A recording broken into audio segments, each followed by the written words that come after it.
What's up, everybody in the world? What's up, homie? What's up, homie? We're back on ThrowBLKs. J5 in the building. Pafif, our special guest in the building. Hello. If you're not on Patreon or you're not watching on video, you're fucking missing out right now because we're dressed up. We told you motherfuckers we were gonna do it. And of course, I can't start the show without the chairman himself, our producer, MC. Come on out, MC. Wrong name, actually. Today, it's goddamn, I can't see. Damn it, I can't see. Shit. So, Parker, how did you wear this shit all the time? Hold on, I got you. I'm going to tell you some respect. Okay, hold on. Oh, my God. There you go, Parker. I got you. LaMarca. Oh, that's beautiful. That's beautiful. Yes. That's beautiful. LaMarca in the building on ThrowBLKs. Are we going to be able to fit the chair in the front? No, absolutely not. We're going to move this in a brief moment. I'll take the chair. I'm going to take this off. I'm going to take this headband off beautiful. as well. Not the greatest luchador of all time. That is belonging to Dominic Mysterio, but you know what I'm saying? It's okay. Here we go. It's okay. I'm still respecting a legend. Get that belt off, Dom. I am, of course, a Nigla turtle. Oh my God, that was crazy. Aren't turtles black anyway? Technically, I'm the blackest one. I'm Raphael, my favorite turtle. I don't care if you're white, black, green, a turtle, a giant rat. And of course, we got Pafif in the building. Thank you so much for joining us. It's an honor as always. You're Ghetto Pat, literally. Yeah, Ghetto Pat. One podcast after another. Yeah, Ghetto Pat is here to talk with us today about the topic of today's episode. Of course, is as you can see on the profile and on the title is KoRn Follow the Leader, 1998 classic, of course. But it's also Halloween in a couple days, so we had to do our tradition. I learned so much about not only just Halloween the past couple of days, but also Follow the Leader. Man, when we get to talking about the album, I'm realizing it. How is this audio going to come in as soon as because this mask, I think you're going to be hot fine. as hell, too. Take it off. Everybody will be able to hear me. Yeah, I think. Can I take it? Oh my God. Well, let's get our YouTube shot first. I'm about to say, let's do that. I was about to One, two, three. I don't know what LaParca used to hit. Oh, like this, right? One of those? Yeah. There we go. All right, YouTube shot over. Now you can take the mask off. Okay. Woo. I mean, we are. This is terrible tradition. This is terrible Mexican tradition. You're not supposed to unmask. So LaParca, I apologize on behalf of myself and on the BlkPrint as well. But oh my God, you're sweating. LaMarca is. Shit. Wow, I didn't know it was Mark. Oh man, you didn't know it was me? Didn't know it was you. We're supposed to have a match, and then you're supposed to beat me, and then whoever wins. Honestly, that could have definitely You happened. could have done that. I could have hit the. No. You gotta spear me like go. You gotta hit me like go. I'll spear you out the door. That could be like a spear you out the door. It could be like on Raw when they spear through the barricades. Hell no. No, we need. I'm gonna give somebody the claymore through the. Oh my God! Table. Claymore through a table? Like the what Drew did to Cody. The funniest part about wrestling moves, especially when you were kids, is that like you would see your friends become athletic out of nowhere. Like motherfuckers doing the rock bottom, doing swantons. I'm like, I didn't even know you could do that. I got choke slammed one time by a guy who has done a negative amount of exercise. And it looked clean too. Oh, yeah. I bet you it looked clean. Did you sell? I didn't know what was happening. This is a guy who in high school he went by Lurpy. Lurpy? Yeah, so that's a guy who could hit a choke slam. Wow. Okay. Was he everybody fat? knew him as No, he was like gangly and weird. I bet you that shit was clean. Yeah. Every single time, it's the cleanest choke slam every time. The cleanest swanton, cleanest spear, cleanest stunner, cleanest rock bottom. Everybody got one. If you were doing a swanton in like 5th, 6th grade, try hard, and I would have said it too. You doing a swanton and we're 9, 10 years old? Hell no, bro. Doing it on a trampoline even worse. I was like, a swanton of a trampoline? No. Actually, listen, I'm gonna say something right now. Trampolines, they're not safe. no. Not They're at all. not safe. You ever grew up with one? There's some people down the street had one. Yeah. My mom really didn't like me going on it. It was like some nerd shit, I know, but like now I agree with her. Like they're not safe. I kind of associate trampolines with like hillbilly shit. Yeah, now. that is true. Is trampoline hillbilly shit? I had a friend who had one. We used to fuck up his trampoline. Yeah, but that's the other thing. Like it's kind of assumed if you have one, it can be fucked up because like you're at a trashy house. Yeah, but I would only do it off the height though. I would never try to do like back flips, front flips. Like if I was really trying to Javon Evans it in like 99, 2000, I feel like I would have had a different trajectory. But I just went for the height. I'm too afraid of dying. So yeah, I'll I'm never do that. generally very afraid of like any physical injury at all. Yeah, exactly. You I'll don't want never to end do up on that. America's Most Wanted. Never ever. But yeah, we're here. We're days before Halloween. Here, this is one of my favorite fucking traditions. month is almost over. I'm wearing the shell for this too. The shell's fucking you up. The shell is like a plastic cushion on There my was back. a debate before we started recording about whether or not we were gonna stuff the shell. I was like, I'm not stuffing the shell. What are you gonna stuff it with? Fucking Like clothes and stuff. Oh, It's like a backpack. Yeah, It's like a put stuff in backpack. it. You Okay. can put stuff in it. So I was like, no, I'm not gonna. That would've been a lot. It's bad enough I've been wearing this for about 3 hours. How I'm about to say, damn, I just got here. How I had to try it. I hadn't tried it on Oh, yet. yeah, try it He on. had it Okay. on when I got here. Yeah, I hadn't tried it on yet, so I had to walk. I gotta walk. I gotta wear it out. I gotta wear it in. You know what I'm saying? Like, Yeah. I wore this. I picked this because, well, for one, Power Ranger outfits were gone. They were just out. I was Okay. gonna be a Power Ranger, and I was Okay. gonna have the fake muscles and everything. So I was like, Full what up? mask The and all that. the SpongeBob inflatable. Yeah, I was muscles. gonna You want to be have Larry the these Lobster? Yo, Larry the Lobster Halloween might That be would crazy. be sick. So I was at Spirit, and I was like, let me just go for the next best thing. It was almost Sonic, but I felt like Sonic was too easy. Yeah. because I just had to Yeah. slip into like basically a onesie. Yeah. Okay. Also, like just like an elaborate like satin hot outfit like this Yeah. is always hilarious Yeah, to wear. I I really salute both of you guys. Like doing my this. my dog was like slipping off of me because Just it was trying to just, grab like, his- slippery on me. So I picked the next best thing. Raphael is my favorite Ranger. It's I was gonna say, is that puffier. Puffy too? It's puffy. It's puffy. It's puffy. Yeah. I'm about to say, is that authentic 8-pack? I might sleep in this. You know what I'm saying? Sleeping in that, you're gonna be sweating hard as hell. Well, the elbow pads come off, the knee pads come off. The knee pads are actually a really good touch because back in the day when we used to dress up as a Ninja Turtle, this was actually painted on. Yeah. Now it's actually yeah. part of It's the actual outfit padding. now. Yeah, the belt Okay. was also painted on. Yeah. So like now it's actually part of the fit. So it actually works. I was about to say, successful Spirit Halloween story. I'm surprised. Spirit Halloween's been very controversial stuff in this past week. You know that there are men and women that I walked in Spirit Halloween on Sunday, looked around. I couldn't find this, so I had to go get it off Amazon. Shout out Yeah. to Amazon.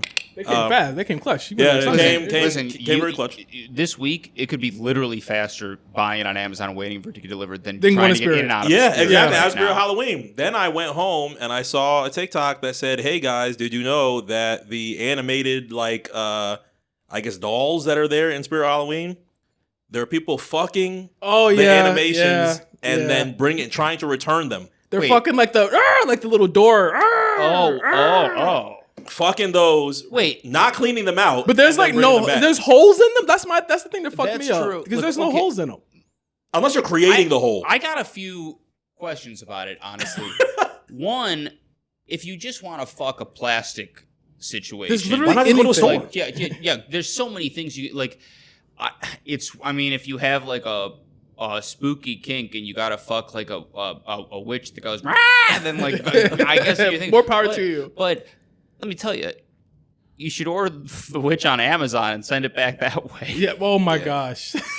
Order the witch and send it back on. If you're returning to Amazon, you don't clean it out. You are nuts. sick- It's okay. you're a No sick pun nigga. intended. It's better than returning it to the store without cleaning. Nah, And then, absolutely and not. then I'm they pissed. know your face. Yeah, at that exactly. point, it's like, what the fuck? This is like that. Like they'll put your picture up. Like this is the guy who fucked the witch, the front door witch. Getting a hand job from the candy bowl thing that But grabs also- you when you take candy. How Also- horny are we? And I don't know if you guys have gone to Spirit or seen these things. It's like they're not all like some of these are like ambiguous. Like they're not like man or woman. Oh, You know yeah, what I yeah, mean? So yeah. like that, like some of the shit is That's- like what? They're just spirits. Yeah, like I'm about to say that might be the interest. That Yeah. might be the That's pull there. fucking Yeah, that's the other crazy. thing. Okay, but check this out. I'm off a spirit, and I'm on to creepy Halloween. You seen creepy? no. It's the exact same branding as spirit, except it's by my house. Really? Oh, is that the one by the mall? Yeah, they closed. Yeah. Yeah, they closed the Joanne fabric, which I like the Joanne fabric. Is the Joanne fabric going to come back? No, because no, that's my question. no. Is like, what's going to It- happen when this is done? It's going to be like a Yeah, warehouse. I don't know. Unless they Well, do like a Spirit of Christmas or something like that. yeah, well, they could do Christmas, but then they're out of luck until like September. Yeah, that's true. But I've already seen Christmas lights up, by the way. yeah, Go to Macy's. It's over. The Yeah. commercials last night during the World Series, people were screaming at the TV because of like it's full on Christmas. Yeah, it's Christmas time already. Topanga's already got it down. I'm just like, damn, October 28th, and you already got it set up. How does it look up there? Does it look great? So the actual mall hasn't done the lights yet, but you know the side joint? Yeah. They already got their Christmas Snow, Okay. snowy and everything. Because the All thing right. is, now we're skipping November. Like my wife wants to skip November. Just fully You know skip what I mean? Thanksgiving? She's like, there is no such thing as Thanksgiving Day. I'm like, bro, the pumpkin, the little, what's the little horn? It looks like a horn. cornucopia. Oh, the cornucopia. Cornucopia. Yeah, Yeah, everybody like likes the cornucopia. You could do that. She's not trying to fuck with it. Okay, She's not here's trying to the do it. thing. I am not one of the people who's like, oh, I like Thanksgiving better than Christmas. No, stop lying. Everyone likes Christmas better. Yeah. It's better. Yeah. People like Thanksgiving because it is the opening day of Christmas. Yes. That's why it is beloved. And that's fine. That's a very good thing. A lot of times the opening day is the best part of something. Yeah, it's the excitement. Yeah. But that is why Thanksgiving is beloved. You can say if something is Thanksgiving food, it's basically Christmas food. Yeah. To a degree, yeah. I Like, think for the most part. Not totally, but like more or less. We're mainly eating the same stuff. Yeah, absolutely. Like it's either a ham or a turkey or both. Yeah. For each of those holidays. The roast beast. Yeah, the roast beasts. You know what I'm saying?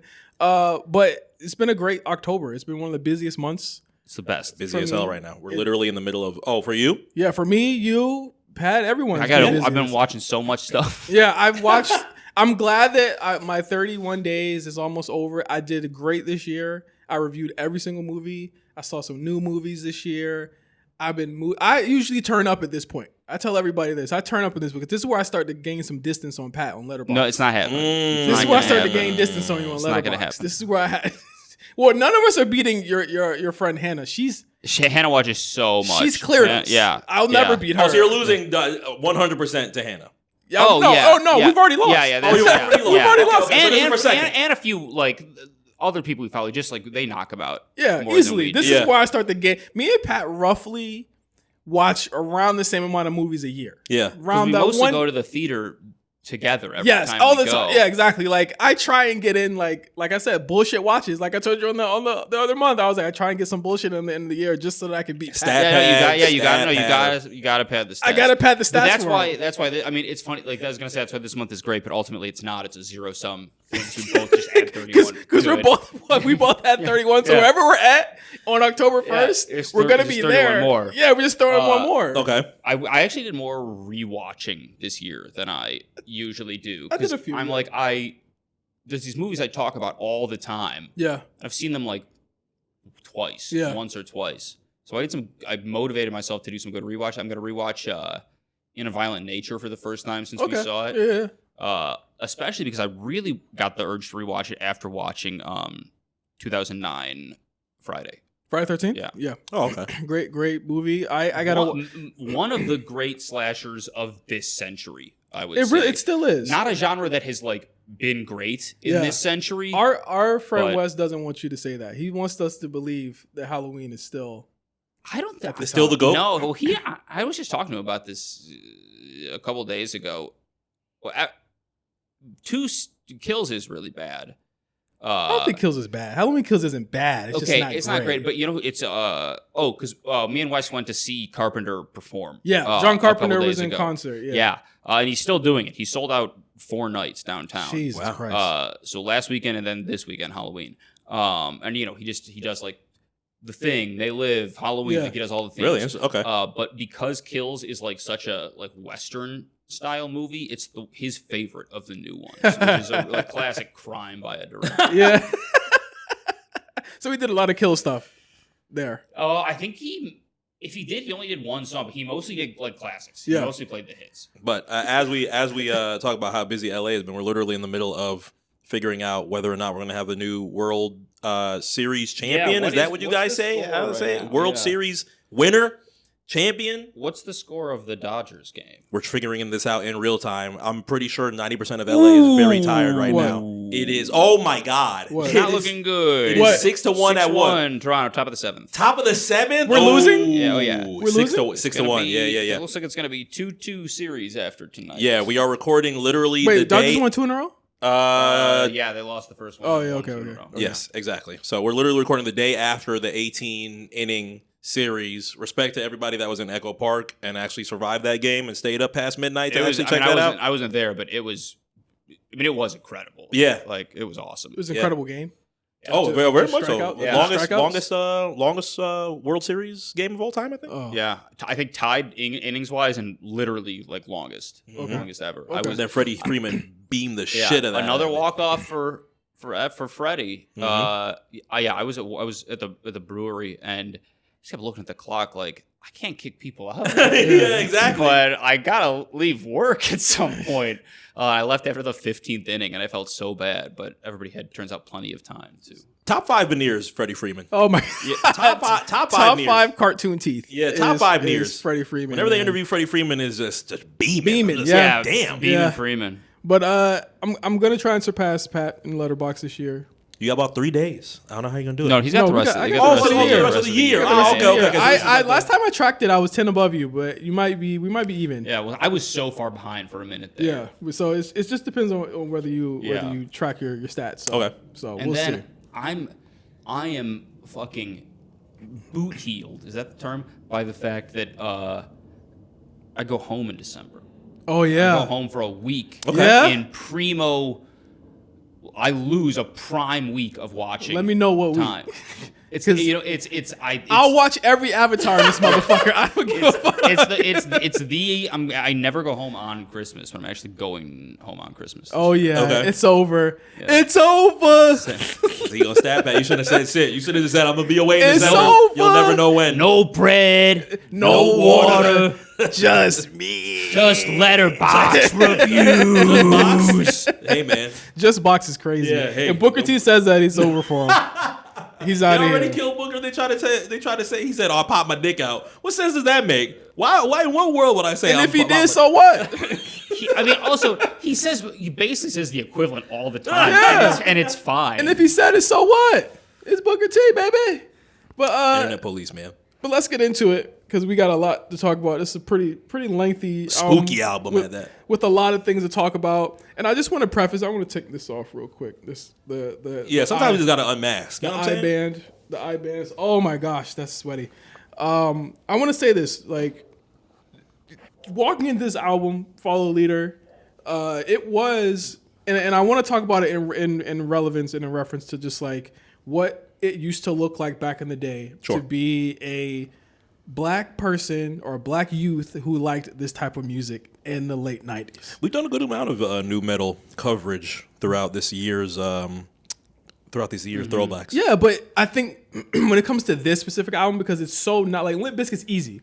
It's got That I can agree with. yeah, like Limp the Bizkit was pretty. It's a transferable album Yeah. because of The material. the culture of it all. You Sure, know what I mean? yeah, like yeah. KoRn was a little bit more difficult. It's, well, I wouldn't say it's difficult because again, there's the influence. There's always the influence. You hear the influence like all throughout the album too. You know what I'm saying? And you know, Mark, was this your first time listening to it? First time hearing it? First KoRn album I ever played. Yeah. From front to back. Yeah, like it's your first time hearing it, but you can see that you can hear the influence. You could hear the styles that they play with. It's not like it's not your You're traditional. instantly transported to To that time. Yeah. You know what I mean? It's an album that really set things in motion and set it off for things. But back in the day, like it was looked at like, okay, this is you listening to that white boy shit back in the day. That's what it was. Yeah. That's what it was. So I loved it.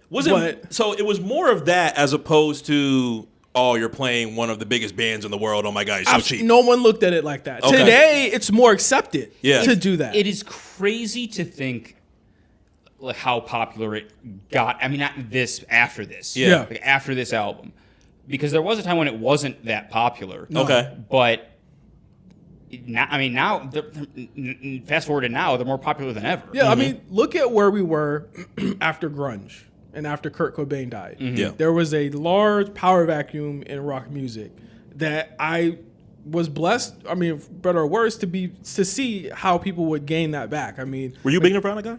I loved my sister liked Nirvana. You know what Okay. I'm saying? That she listened to all that stuff, and this is all stuff that I would just by osmosis through MTV. Sure. Me and Yeah, Pat. and you were blessed with an older sibling situation. Exactly. And Yeah. we and Pat watched the KoRn MTV Diary before this. And It's so beautiful. Jonathan Davis is jamming to Ice Cube, You Can Do It in the back seat. He's Yeah. jamming to Ja Rule Yeah. in the car. Yeah. Like Yeah. it's such an iconic album, but it's like, again, we were starting to see where it was like, okay, we can't put a lot of stuff in a box, even though like at the time they were definitely putting this shit in a box. You know what I'm saying? So I look at this album as formative for a lot of reasons, and that's why I'm glad we're doing it. It was an album that kind of like it shaped me in the same way that like Final Fantasy VII did. Sure. When I was a preteen, as an important thing that I was,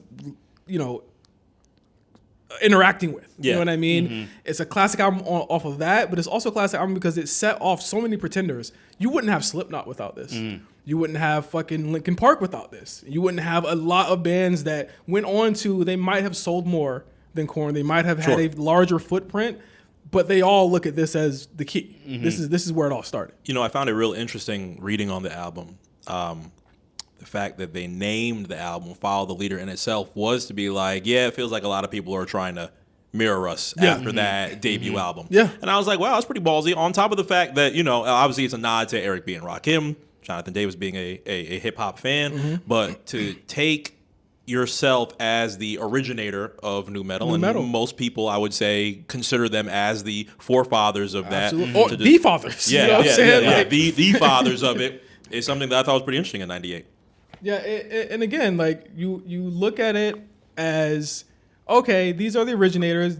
From this, you get Limp Bizkit. At that point, Limp Bizkit was they were on the way. Sure. And again, they might have outsold them a couple times. I think Limp Bizkit absolutely did. I think Limp Bizkit, when we talked about, they did like, what, 500K first week or something like that? I don't think KoRn's ever reached that, but these are still the originators of this moment. Now, I want to say... And so,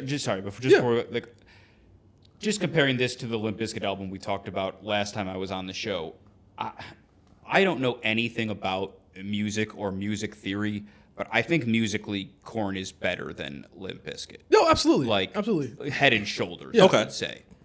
Yeah, that's not even a question. Mark quizzed me on top nu metal albums of all time. I tried to get him to bite. And I think did Follow Leader win? No. Slipknot's debut album was your one. top nu metal album of all time, but Follow the Leader was kicking a lot of ass. Yeah, it beat almost everything. Yeah, so just about everything. To me, it's this and Slipknot self-titled. Freak on a Leash is probably also like the first nu metal song people would name. Absolutely. And it's not even, it's nu metal, but it's not like, when you think of it, it's not as nu metal as you would think it is. Sure. Yeah. Which is like, the whole album's a little bit like that. I had a tape that had Wait and Bleed and Blind back to back on the tape. Like that's how big, Were you mixing tapes yourself? Yeah, I was mixing tapes myself. That's so like recording them on the radio and shit? Yeah, this is supremely dating myself. Supreme old man, right? Supreme old man. So what you do is you knew that there's either a countdown show that's going to happen or that they're going to play it in the next hour because they'll say it. Yeah. So I just stay up and I'd have my tape ready, and when they were about to record it, I listened to the riff, and boom, I hit. It was record and play. You have to pull them down, tape it, and then I had to hit stop as soon as it's over so they can flow into the next song perfectly. Yeah. So that means catching no drops. None of that shit. So if you wanted to catch some drops, you could put them on there. Yeah. I wish I still had those tapes because I had tapes from the rap stations and the rock stations, and I would just alternate them between anytime I was on the bus going to school. Yeah. So the first time I actually heard KoRn, it was like 95, and I was watching the Street Fighter 2 animated movie. And at the end of the movie, Ryu, the main character, is walking up the road, and from out of nowhere, Bison is driving a semi-truck, and he's trying to run him over. Okay. And Ryu throws his bag down, and he turns over, and all you hear is, "Are you ready?" And then it's almost like, is he going to kick the truck? Like, what is he about to do to the truck? But that was the first time that I ever heard KoRn. I said, who the fuck are these guys? Yeah. And I sought them out, and I found them. And I think at that point, I was like, okay, these guys are awesome, but like, I'm a kid. Like, how am I going to find the means to do any of this shit or get their music? And the radio was really how I learned what Blind was. That was their first single. And then, from there, I became a fan. I mean, you had to, not you, one had to listen to the fucking radio. Yeah. For a long time. Yeah, it's unbelievable. I mean, even depending on what kind of car you had, even after MP3 players came out, you still were going to be listening to the radio. Yeah. Or you were like using the thing that plugs into your tape deck and then goes into the phone or the CD player at the time. Yeah. The CD oh, player. okay. Yeah, the cassette thing. The quality was terrible. It sucked so awful, bad. But it sucked so much. It's the fact that you had it. Exactly. Something's better than anything. Yeah. So but the radio was, God, It was God. Yeah. You know what I'm saying? It was goated. Like, but when we get to like the point of Follow the Leader, we're gonna start to see a shift in like how people are listening to music. Like, it just gets different from there. So don't tell Lars Ulrich. yeah, no, that I saw a new Metallica video that came out like maybe 2 years ago. No, bro, they're so weird now. They're awful. Really? They're so weird. bro. And They're terrible now. Have you seen? You want to talk about some fucking chompers? Have you seen Lars's veneers? He's got top It's like Top 100 years? top 10 bad nears. Top 10 bad Yeah, nears? top 10 bad nears. They're so fucking. But I bad. gotta respect Lars for being gleeful about how he sold out. Like Oh, he he's, said, he's you know the what? greatest sellout. Yeah, he's one of the He greatest loves sellouts it. of all time. He sold out in '96. He was Yeah. done with you motherfuckers And- mad long and ago. By the way, Hatfield, famous sober guy. Yeah. And the company has the band has a whiskey. So Hatfield has no idea what this whiskey that they're selling Wow. tastes like. And the whiskey is, as whiskey is, it's aged in barrels. Yeah. But it is aged in barrels, and next to the barrels, while it's aging, there is a speaker, and the speaker plays Metallica songs. To the whiskey. To the whiskey. Nobody. Are y'all really buying this bottle off the fact that they're playing load and reload to the speaker? Listen, Ain't no way. Riding the Lightning. Ain't no way. Ride the Lightning is playing. You're like, damn, I could taste that. I could taste that battery in this bit now. I taste that Unforgiven too on this one. I'm taking hints of memory remaining. You know they were playing Master of Puppets. when they Trying cry- to taste it. Trying to taste it. Hold on, I gotta feel it. I gotta feel it now. But let's get to the history of KoRn real quick before we get here. Boy. KoRn was formed in 1993 Where were they formed, Justin? in Bakersfield, California. And when you hear Bakersfield, Mark, you never been to Bakersfield. I'm about to say, give me the lore on Bakersfield. Bakersfield is like the city version of a Caterpillar boot. Okay. Interesting. Okay. Okay, you know how when you are you're in the car, you're driving, and you're on the freeway, or you're like on a long drive, and you're like, you drive past like, the shopping center where it's like Lowe's, Target, Yeah. Olive Yeah. Garden. Oh, the joint that's like the joint that's by Burbank? Yeah, but like the like long, really long. Longer, It has more every boring store. version It of has it? every store. That's like what Bakersfield is, except it's like, in the middle of the desert. Yeah, it's like a it's Oh, it's up there. Yeah, it's like it's past like north and inland. yeah, if you're going to Vegas. Yeah. It's Go going to past- IE? yeah. Oh, hell Yeah. no. So I But probably won't see It's Bakersfield like for a good minute. it's like Bakersfield, Barstow, Riverside, like I don't Oh, know. that's super Stockton. east. Stockton. Yeah. I Oh, think that's is up super there. east. Yeah, Hell it, no. it is That's like going to Ontario almost? no. Ontario's closer? Ontario's closer to Bernardino. It's the other way. Oh, That's the other way. okay. Yeah. It's once you see or hear that they're from Bakersfield, everything makes sense about the way that they look. Really? That is Okay. literally that's the Bakersfield look. Like they are Bakersfield kids. Okay. And, the band originally was Justin means that they're white guys who think they're Latino. that is pretty much it. That they dress like cholos. Like they literally dress like cholos. I'm about to say, I thought I saw a couple when I looked at the photo. I'm like, I don't really know their names, but it They looks dress like they like got a little. cholos. Yeah, I Yeah. see it. I see It's it. guys who white guys who actually managed to achieve racial ambiguity. They actually managed to grow dreads and they look like my hair, which is insane. to Listen. think. There was a time there were a few guys got it in the pocket a Yeah. little bit. The KoRn, 1990s. my man. Rage Against the Machine? Zach De La Yeah, Rocha? Zach De La Rocha? Yeah, and Adam Duritz from of all bands, Counting Crows. Oh He yeah. had I mean, that was a good, And he had that the was a- edge up with it. Like he Yeah, was edging yeah, his he shit had it, up. yeah. The Counting Yeah. Crows dude was edging his Yeah, shit up. he When really y'all told had me it Zach De down. La Rocha wasn't even a percentage black, I was like, stop lying to me. This is worse than Taz. This might be worse than Taz. Taz was like life don't make no sense. Ain't no way this nigga ain't black. Oh my Ain't no god. way. I knew a guy in college who I have blonde hair. He had like the blonde hair that like a child has. Like Yeah. it was very, very like light and Yeah. it was white. Yeah. And man, he had some long dreads.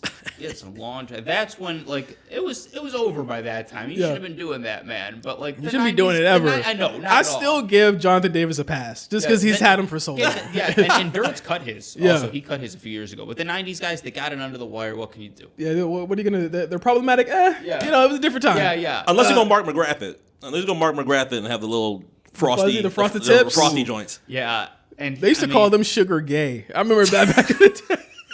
I have a They were feeling- I'm not taking they used any to call Sugar Ray them slander. Sugar Gay, I got a feeling that the guys in KoRn might have thrown that one. Yeah, Limp Bizkit for sure was calling them Sugar Gay.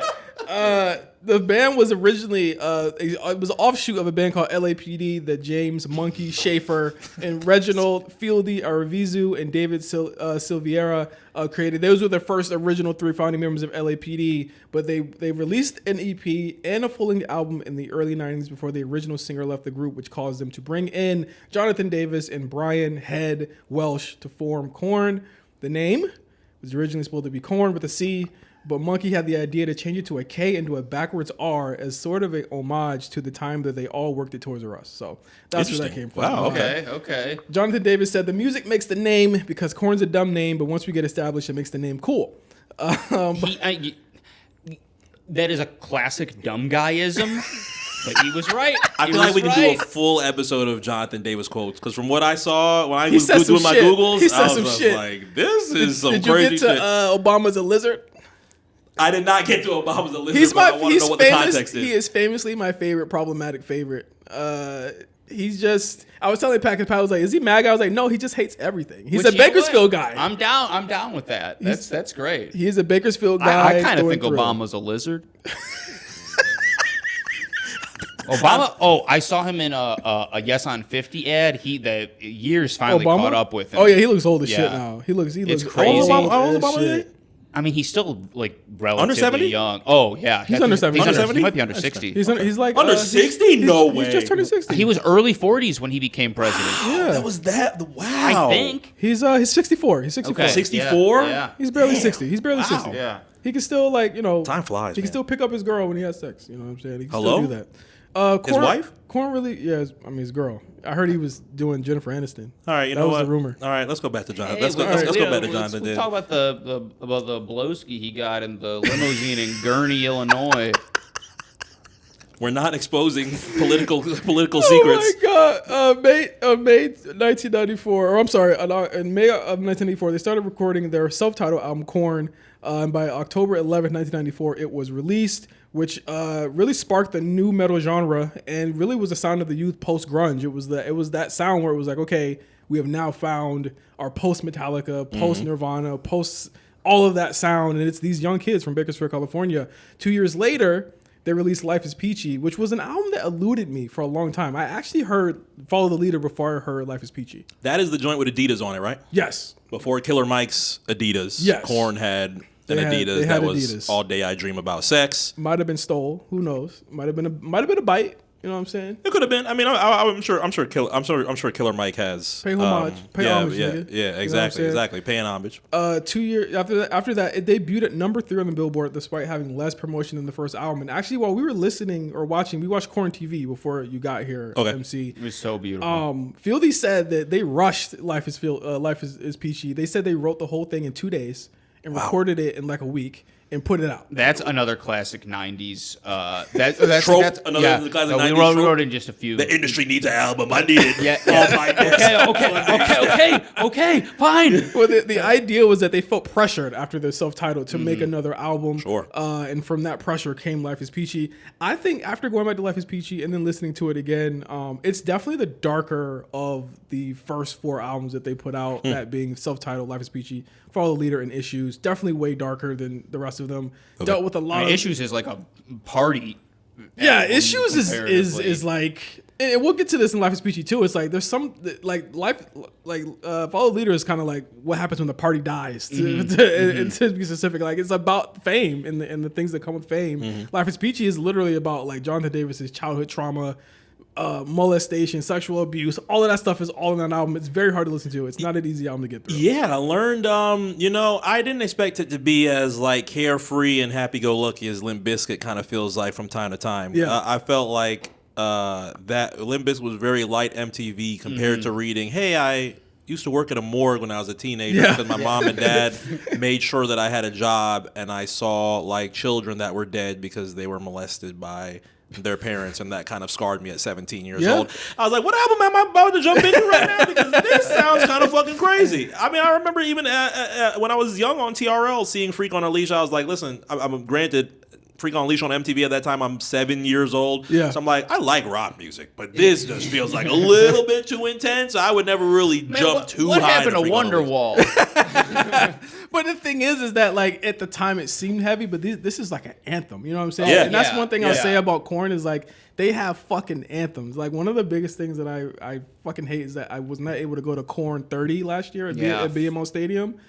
I want to hear. We're gonna get to KoRn. Like they're gonna be in Vegas in April, and I want to make it my. Doing a residency? They're actually gonna be Imagine if they performing did at this the.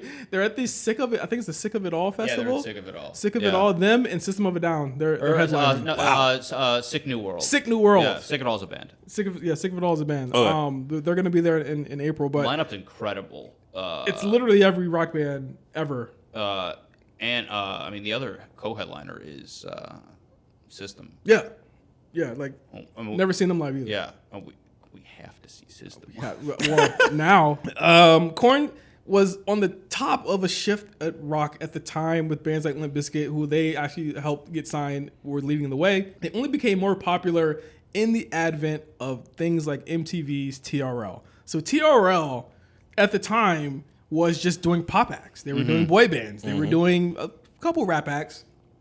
KoRn comes through with Got the Life video. They shut the shit down. Yeah. We'll talk about that when we get to that song. But This is when, just historically, this is when like the rap R&B collab was about to really be like omnipresent. yeah, in because that's like how they got on the countdown. Exactly. That's how Ja ruled on the countdown. They weren't accepting like the heavier rap records, but for KoRn They to wouldn't really come do on- that until fucking 50 Cent. Yeah, 50 or Eminem. Eminem, kinda. yeah, like- but I was listening to this album and it was like, oh, that was kind of new metal. He is. That is- Yeah. But think Yup. about what's Yeah. hitting at the time of KoRn, Slim Shady LP, and then months after this comes out, Marshall Mathers comes out a little bit like after this. 2000, yeah. 2000. Yeah. So this is all hitting at the right time. It's a zeitgeist of, I mean, it's angry fucking music, but it's Yeah. a zeitgeist of new energy coming into the game and rap and rock. And the reason why Eminem worked that well, I don't think that there was. I mean, unless you're playing Gravediggers, unless Nah, you're yeah, playing yeah, Brother nah. Lynch Hung, you know, Yeah. you didn't really have that at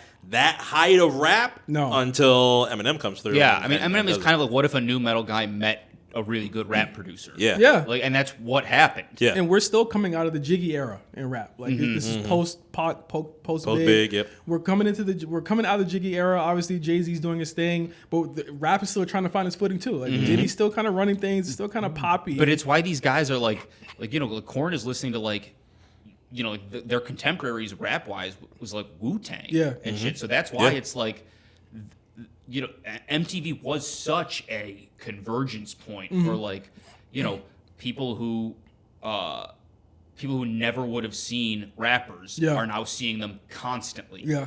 And people who never would have seen rock and roll stars are seeing them constantly. And in some cases, they're hanging out together. Yeah. That's really weird. Yeah. But it, you know, was good. You know, for the same reason, like, you know, there's tons of problematic shit from it, but the same way that like Rush Hour is ultimately a good thing. 'Cause it's like there's some stuff in Rush Hour that hasn't aged well, but for a lot of people, it was the first time they were seeing any of this stuff. Yeah, and there's a lot of problematic stuff on this very album. But they started Tell me recording about it. this album in January of 1998. Ross Robinson, who was a world-class music producer, they replaced him with Steve Thompson and Toby Wright. Jonathan Davis went on record saying, you know, it just wasn't working with Ross Robinson. He would do stuff like scratch into Jonathan's back when he was trying to make him sing, hitting him with stuff to make him get a better performance. He was like, I don't really want to do that shit anymore.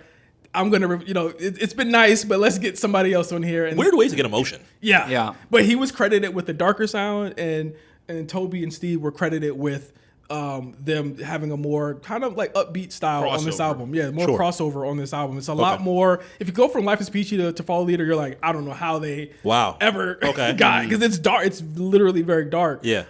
They began using live streaming from their website. They titled it KoRn TV. It played on Real Player every Thursday, and it featured the band, special guests, behind the scenes looks at their recording process. Me and Pat watched a couple of small episodes from it before we started recording. It was insane. It really was. For our youngins, can we explain Real Player? Real Player was the first Twitch in a lot of ways. Real Player. This was like watching a stream. Yeah, it really was. Yeah. Like you literally typed in a URL into the address bar Real Player, and it would play whatever was going on. So Real Player was kind of like the first. You needed like a T1 Great, Yeah. great connection. And the quality wasn't always great, and And it was saw also that. it also would just for sometimes it was just your default MP3 player. Yeah. It would just play whatever you had, and real players. Sometimes you go on Kazaa and you download something. Oh, yeah. It would Oh, only yeah. play Be a an real RM. player. Yeah, be an RM. So they would do that. It had Ron Jeremy there. They had Ron Jeremy was kicking it with them, like saying that he's like, you guys get laid way more than me. Like, no, they don't. Fuck up, you fucking freak. No, they fucking don't. But that was kind of how they kind of brought fans into their process, and it was actually interesting to watch that because I had never watched any of the KoRn TV stuff. Okay. And I was shocked that it was still on YouTube, and who fucking found it? Who knew that it was on there? Shout outs to the KoRn Reaper. Yeah, the KoRn Reaper. Shout out to you, brother. He ripped it? Yeah. KoRnReeper. The Okay. KoRn Reaper. The album cover for Follow the Leader, iconic album cover. So They recognizable. have good covers. They have great covers, yeah, for and sure. he's right about the ridiculous K with the backwards R. Yeah. They made it cool. They noticed it's noticeable. It was done. The cover was done by Todd McFarlane and Greg Capullo. Greg Capullo has done Batman. Obviously, Todd McFarlane's done Spider-Man, Batman. He's done Spider-Man famous with being the first person to draw Venom.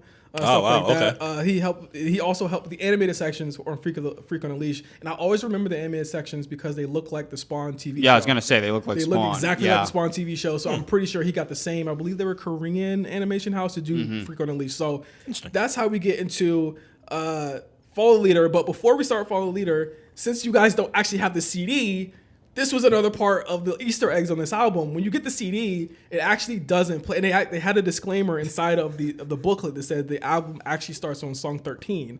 And I was like, what do you mean? You put the CD in, and it's just 5 seconds of silence on each song until you get to track 13, which is It's On. That was in tribute to one of their fans who was dying of cancer. And so they had a moment of silence for him. It equals up to a minute. Yeah, it's about a minute of silence. It equals up to a minute to when you get to track 13. Why didn't they just make it one track? Well, I don't know. It's probably because of the way the CDs had to be cut back in the day. Yeah. So they probably couldn't do like a full minute length with just nothing on it. Yeah. Because it had to be pressed as something with Yeah, having that something makes on it. sense. But obviously streaming has taken that off, so the album starts proper from song one. Yeah. So I remember Genuine The Bachelor also had like a couple blocks of like couple blocks of silence, and I think early streaming it had like the silence, but then after a while you just start cleaning. Yeah, that they're shit like, no, up, we 'cause don't. they're like, there's no point in having this. Isn't getting anybody any numbers. Yeah, We need exactly. to- We're not giving you 5 cents for your 5 seconds of silence. But back in the day, shit was epic. It just was annoying when you had to replay the album Exactly. because you were either gonna have to deal with the fucking silence or you were gonna have to. Yeah. What's worse, That the 13. the 12 tracks of silence or the 2 bonus tracks gonna that say would the be in secret between? tracks. Yeah, Secret the tracks. secret tracks. Which are broken up on streaming, but I didn't know that there were bonus tracks on the album when I was a kid. I would just turn it off after the album was Yeah, over. yeah. So one day I just had it on, and it scared me because you hear Cheech Marin talking. What the fuck is no, this? what the fuck is going on? And then it's the bonus tracks right after that. It's so fucking crazy. But obviously on streaming, you don't get those go Easter straight to it. eggs. It's not on there. That's Different why time. I want to find like a actual pressing of it to see if they still have the 1 minute of silence. pretty sure you they gotta would, get yeah. the vinyl. I wonder if the vinyl does have the silence on it. That'd be cool too. But It's On is the opening track of the album. Obviously, this puts you in the mindset of what the theme is for Follow the Leader, which is we're famous now. I don't know how to deal with this. And the first song Jonathan Davis expresses is about peer pressure. It's about being famous and feeling like you have to live up to something, and then washing that all down with drugs, and everything rearranges, and it never actually fixes itself. It's actually kind of a earnest song about addiction as well, too, about like how you handle that and how he's managed to handle that with the pressures of what he's going through with fame. These guys were drinking. Yeah, they were blasted. They didn't do any coke or anything No. on KoRn TV. But there was one scene where Fieldy, the bassist, drank some beer and started dancing, and I was like, "Bruh, Going straight into doing the album. bro, Yeah, he's a I mean, gent." they were carrying around a handle of Jack Daniels. They just kept holding it up to the camera. And Jonathan Davis is more sober now that he's a father, right? I believe he is sober now. Jonathan Davis has been through a lot of stuff. Jonathan Davis, this goes without saying, one of my favorite like vocalists of all time, one of my favorite artists of all time. His wife actually passed away. His ex-wife passed away about three or so years ago. Wow. And then I think he got clean from that. But a lot of them are like A lot of them are Jesus freaks now, but a lot of them Wow, I are didn't clean. know that. Okay. Yeah, Huh. that's what happens in Bakersfield. They're from Bakersfield, bro. Like they're Jesus freaks. Ah, that's what's going on. They're out in conservative Bakersfield? Jesus freaks. Okay. But they don't actually put their. One thing I will say about KoRn is that not often will you see them put their political views online. Okay. And I respect that about them. keep it to yourself. They keep that shit to themselves. I don't think Jonathan Davis is very religious, nor is he very political at all anyway, so he keeps a lot of that shit offline. I saw a quote. He briefly talked about religion. He was just like, I've always believed in a higher power. I just don't believe in organized religion. I would do a Jonathan Davis voice. I didn't really tap into the voice yet. To do a voice, I can't really do a good voice for that. You know his voice. You know his voice. But per Jonathan Davis, I'm reading a cut-by-cut look at KoRn's Follow the Leader with Jonathan Davis from 1998. This is my peer pressure song. Yeah. It's about me being so stressed out, going out, partying, and everybody's just going, come on, dude, it's on. That's partying. It's about the alcohol, women, and everything else, all that wrapped into one. Like in the chorus, when I talk about why am I really doing this, it's all my fault I'm doing this because all the booze and the women do is just make it worse. They just rearrange all the problems into a different order so I can deal with them one moment at a time. I also read another weird quote about it on that I'm not positive if it was directly from Jonathan Davis, but he was like, yeah, we were just recording this while people are getting... Yeah, that was from the Fader piece. Oh, it's from the Fader piece? Yeah, he's like, yeah, for somebody right in front of me getting some head, somebody's getting fucked like behind me, and I'm just doing the But song. when you look at KoRn TV, you could tell how that would be a thing. Yeah. There was literally a part where Monkey, one of the guitarists, was playing with a condom with like a girl on his lap. I'm like, I'm sure his wife would not want to see him doing this right now. No fucking way. KoRn TV was debaucherous, bro. It's like 25 minutes of them just being high. And it's on YouTube? It's on YouTube. Oh, yeah. I'm gonna tap You can tap check into it out. this. So you can check it out. KoRn TV is on YouTube. It's like 25-minute, but it's all clips of different episodes they had.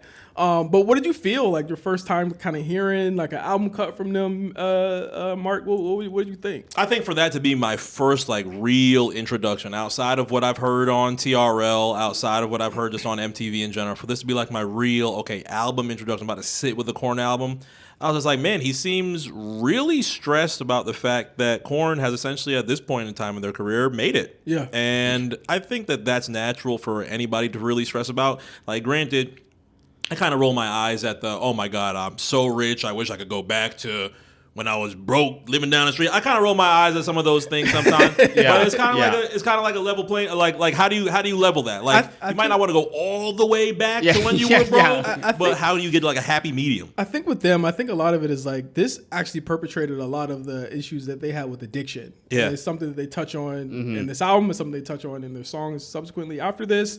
It's how they deal with a lot of this and stuff. being successful when you're young. Yeah, they were super young. They were in like their early 20s. Really? Okay. Point. Yeah, like they were in their early to like mid 20s at that point. So like they were coming into a lot of money fast. You know what I mean? Like having kids, getting money, doing drugs, all that shit. And then I love the fact that It's On leads right into Freak on a Leash. That's one of the illest. Yeah, it's great. Like transitions ever, because it's like, okay, that shit is hard. Freak on a Leash. I mean, it goes without saying. This is one of the best rock songs of all time. Like you know the riff when you first hear it. You know the middle part when you first hear it. It's one of the greatest songs of all time in my eyes. Yeah.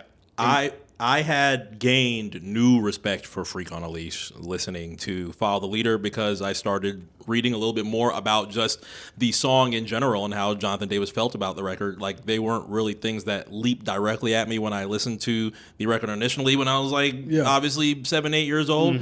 But he was like, after a while, you just feel like when it comes to your label, I just feel like a prostitute. Yeah. And it feels like I'm just doing way too much. Now granted, it didn't seem like he was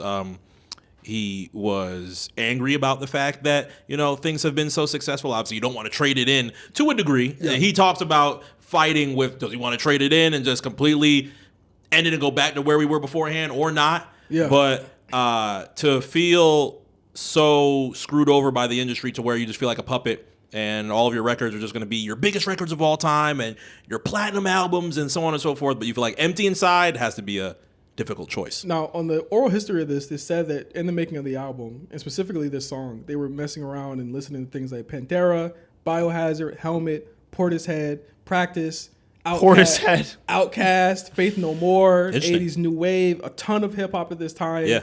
All those influences are here in the song. I think more than anything, people look at Freak on a Leash, rightfully so, as being the new metal anthem. That is what encapsulates new metal, right? Jonathan said himself, Well, Monkey said it was one of the first albums they wrote for the album. But Jonathan said, "You can ask anyone in the band. I hate the fucking music industry. I don't give a fuck. I love singing and I love making music, and I don't care about shit I don't care about. I know it's stupid, but this is how I roll. This song was me lashing out because when we started getting bigger after Life is Peachy and got a bigger budget, I was watching it become more of a business. Got to do this, got to do that, and I think that comes from something takes a part of me, something lost and never seen, the creative process, all of that stuff. It's super poetic. I really enjoy this song because it's deeper than just the single. And a lot of people just looked at it as.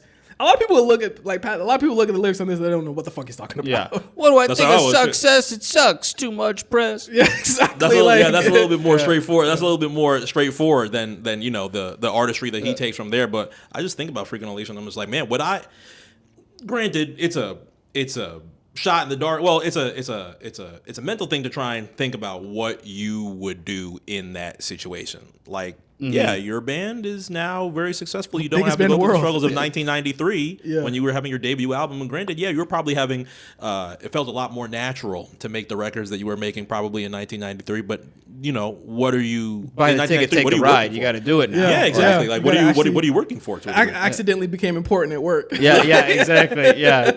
Accidentally became important at work. But then you got to think about it's also... in the same way, it's good for Jonathan Davis to have worked at the morgue. It's good for his band's image to not to resent the success in some way. Like, not that they didn't, but it's also, it works out well. Yeah. And didn't know he was that big of a scatter. Yeah, he loves scatting. Oh, the scatting is so great. It's so awesome. And it's one of the themes of every KoRn album. There's the bagpipes. And there's the scatting. It's in every single one of them. In every single KoRn, it is a part of their thing. And Jonathan Davis says that this was his Dougie Fresh. He was like, this was his Dougie Fresh homage. Like, he was like, he's like, the scatting comes from Dougie Fresh and shit like that. Old school hip hop. Dougie Fresh was the best beatboxer back then. That was my Dougie Fresh. Look at Jonathan Davis shouting out Harlem. Okay, I see it. Like he again, it's like the one thing about this album is that it built on something that was I guess a have to have in nu metal, and that's the build up and the breakdown. Mm-hmm. Yeah, every song has that. Limp Bizkit has a build up and a breakdown. And I mean, you can hear the Biohazard in this a lot. 100%. Yeah, like it's the build up. Like Look at Nookie, it gets low. Mm-hmm. Breakdown. Yeah. Take a look around the Mission Impossible 2 song from Limp Bizkit. There's a song where it hits the drum and says like that part. Like they love the drum. Yeah. That's part of the nu metal kind of character. It's part of the personality of it. And this is one of the best build up and drops ever. It's why the song is what it is. Yeah. This song was on a Super Bowl commercial for Puma the next year. Wow. They were the biggest band in the world at one point. It was them. And speaking of Puma, I think I also read up on that as well about how much Jonathan Davis loved Adidas. He wanted an Adidas bag. Adidas played the shit out of him. And they're like, listen, we do sports. We don't do all this shit you do, all this shit you're doing. And Puma was like, shit, we'll do it.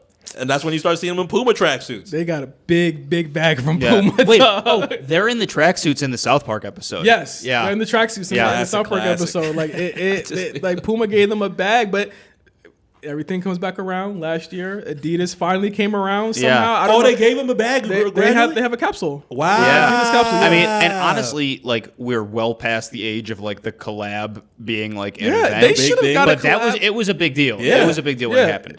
They should have got a collab honestly before Travis Scott ever got one in my eyes. Because they made Adidas for a time, and it came with tracksuits. It came with a shoe. The shoes are sick. I mean, they're like kind of hideous, but they're sick. But they're so 90s because they come with bar laces. Yeah. Oh, like really? Back in the day, they come with bar laces. Like back in the day, it's so fucking. The tracksuit is something that I was fucking with. Wow, okay. Freak on the Leash, classic song. Then it leads into Got the Life. The songs flow. Like I don't think there's a skip. The sequencing on this is good. It's really, really good. And you get Got the Life, which is TRL historic for being the first video in TRL to ever be retired. Now that I learned. That's incredible. The past couple of days. Yeah. It was their first single from the album.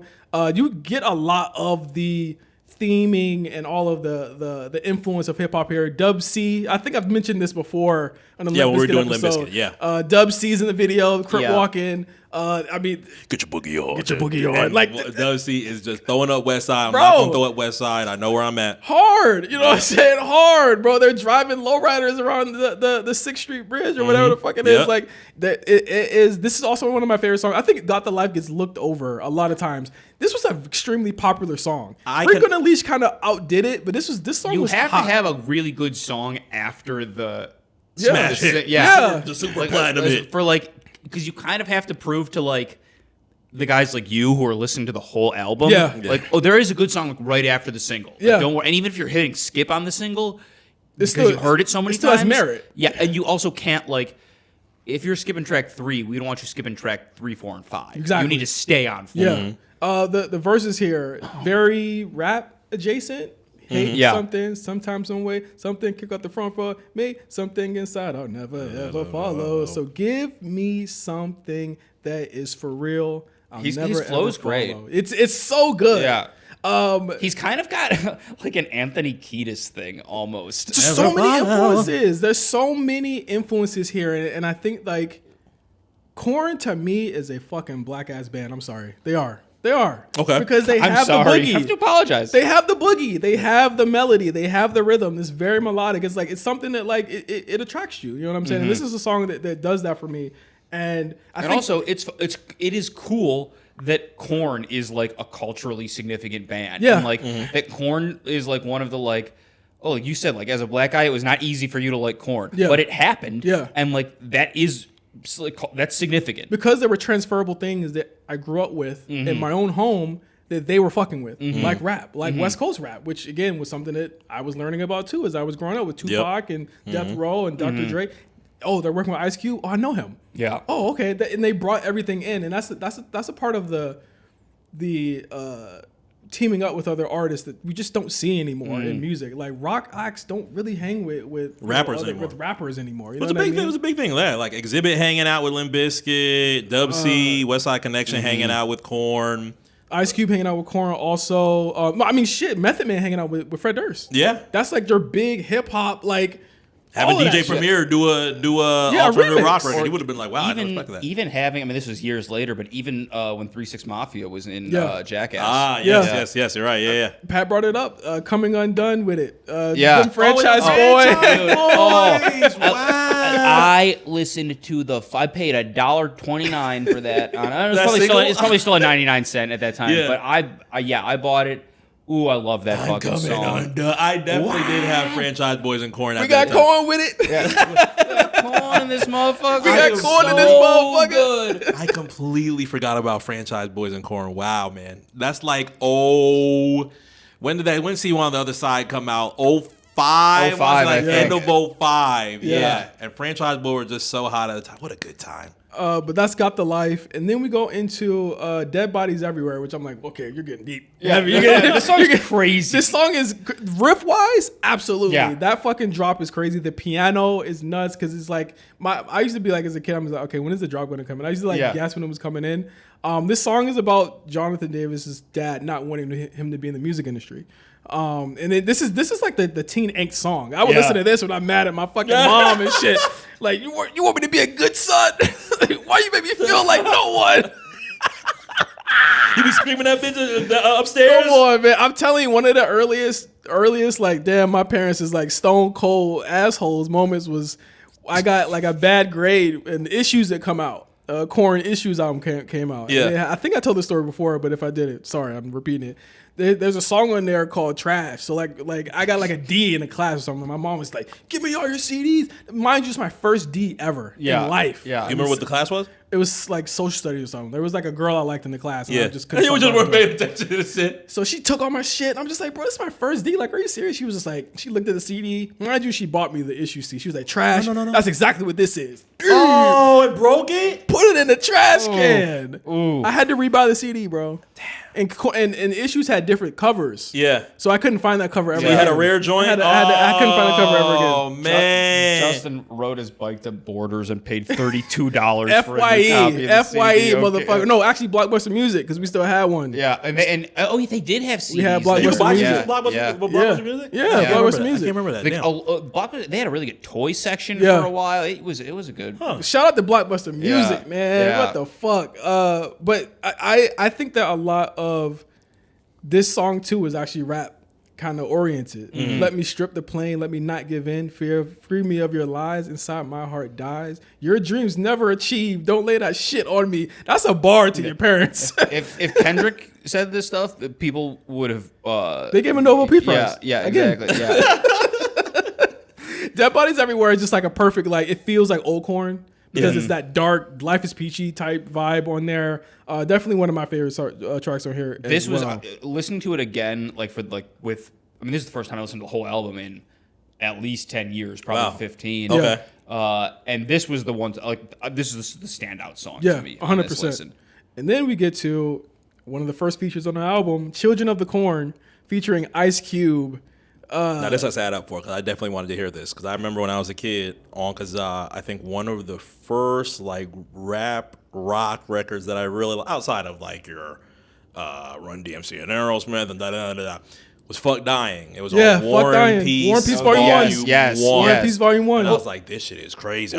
We got to take 1 second. You just look the Pharrell like nerd NERD like myth. Like I'm chasing the sound that perfectly blends rock and rap. It happened a long time ago. Yeah, it was what this. Are you talking about? Yeah, it was Shut this. up. I mean, it was this. It was no. It was Run DMC and Aerosmith. Like that shit is. It's fine. It wasn't complicated. No. Guitars and rap. It's fine. And granted, you're in jail for 5 years. I'm not going to give you the biggest credit, but Diddy did have a banger on that Godzilla soundtrack. Come with me. When he flipped Come With Me, as a kid, I was like... When he was head up with Godzilla, I said, bro, is Godzilla feeling all these things that he's saying, bro? It turns out, yes. See my pain, feel them lacking. Did he say something about Trigger Happy on the song? Did he? Yeah, I remember he performed the song on SNL. You're talking about this song? Come With Me. Come With Me. Okay. He performed the song on SNL and he said, Jimmy Page! And then Jimmy Page came out. I said, no, you didn't, nigga, fight Jimmy Page. That is so awesome. Oh, my God. It's also like, this is a time when Jimmy Page was rolling out on a Tuesday. Yeah. Like, he had nothing better to literally do. just picking up everything, every check the Doors still had that they could do. Ice Cube and Jonathan Davis going bar for bar. Jonathan Davis, it was all about the pussy. Yeah, that was so good. When he hits that, because he says that early in the song, doesn't he? Yeah, he says it in the first verse. Yeah, it's so great. I was like, oh, yeah. I was listening to this in the grocery store today. Let's go to Ice Cube's. Let's go to Ice Cube's verse here. Drunk as fuck in the alley, making noise with a double pump. Bring your boys to the party, we could double up. Double rowdy, double body, hardcore teenager. Fucking bitches major. I love the trope in music of being a teenager. Yeah, I'm just a teenager. In the 90s. Yeah, it's so fucking fun. Like, first off, teenagers, like, the older you get, like, the worse they become. Yeah. And also, I'm terrified of them. I am too. But I saw some teenagers at the mall. I went to Fashion Square the other day by your house, and there were some youths at Starbucks, and I was like, "Let me go sit on this bench." Damn, they had you nervous like that. That's wild. I got too much to lose. That's wild. We go to the movies, and they have us like. We like are huddled together, bro. I'm tucking my chain, bro. I don't. You tucking your chain? They don't when give the a fuck. YNs They don't give a fuck no more, bro. Young niggas. I mean, they don't. Come Yeah, get they your don't. chain. It's either that or get knocked out on camera Don't do that. from a young nigga. Now, granted, it's a good thing we didn't have them cell phones that we did back in high school. Back in high school, we couldn't really. If somebody get knocked out, you would have had the real blurry. Fucking either it's a BlackBerry or you would have something that's even a Razor video. Razor video, you could be like, man, that's not me. Yeah, stop bullshit. That ain't me. Yeah. You could never tell until these iPhones started coming out.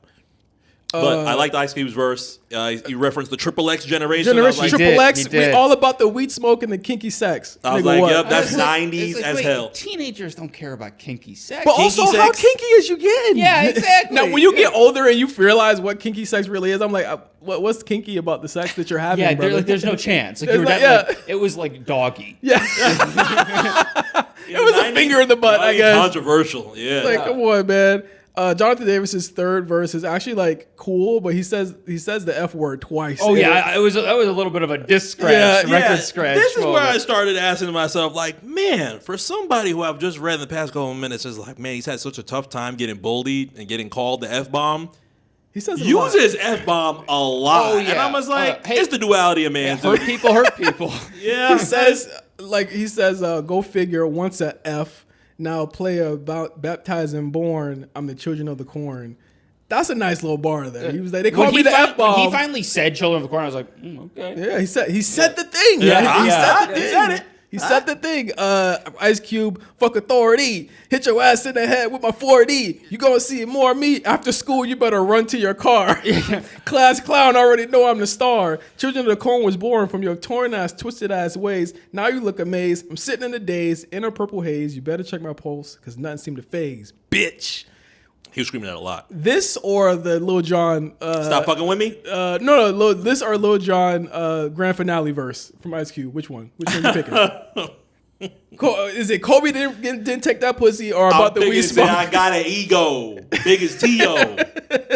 Gangsters don't dance, we boogie. I told you motherfuckers. Kobe didn't take that pussy. That's crazy. Just one of the craziest. Like fresh off the case. I want to say the case might have ended like the week before. He's saying that like he won the case. Yeah, he's saying it like we all won it. Like all right, man. Next song is BBK. It has a lot of different meanings. I'm choosing not to say the first meaning about it. It's called Bye Bye Kids. According to Jonathan Davis, this is about the other name for it is Big Black Cock. I was gonna say that's definitely. It's a drink, he says? Yeah, he says that's what I call a Jack and Coke that's served in those little glasses like in Europe. Why in God's name are you referring to it as that? Anyway, he says, that's what I named it. I knew that he was referring to it as that. I was like, well, it's not called BBC because the band is KoRn. KoRn. Yeah, it's exactly. BBK because they are KoRn. Exactly. Yeah. So they knew about the BBC before. Yeah. Shout out to LTG. They knew about the BBC before. I mean, I'm just confused about you see a drink and be like, you know what? I'm going to think about some big. Anyway. Well, it's because it's like the same reason that like the song with Fred Durst is like